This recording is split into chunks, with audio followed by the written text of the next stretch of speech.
पतवा डोले पतैया डोले मोर मनवा डोले गुरुजी।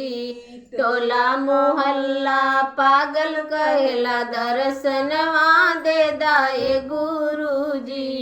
टोला मोहल्ला पागल कहेला दर्शनवा दे दाए गुरुजी।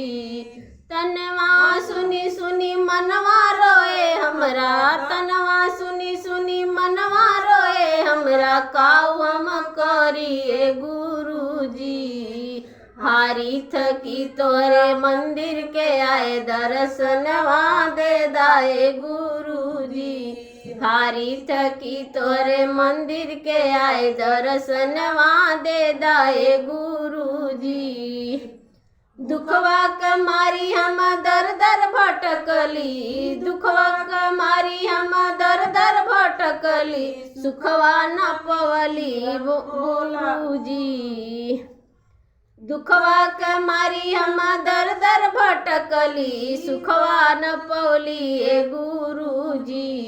दर्शन बिना जीवन सूना लगे, दर्शनवा दे दाए गुरुजी। दर्शन बिना जीवन सूना लगे, दर्शनवा दे दाए गुरुजी।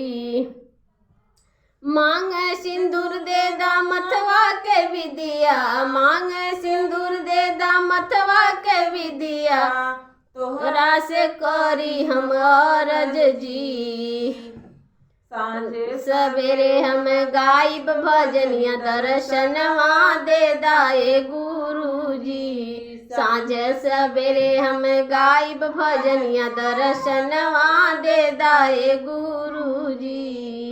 पतवा डोले पतैया डोले मोर मनवा डोले गुरुजी। टोला मोहल्ला पागल कहेला दर्शनवा दे दाए गुरुजी। टोला मोहल्ला पागल कहेला दर्शनवा दे दाए गुरुजी।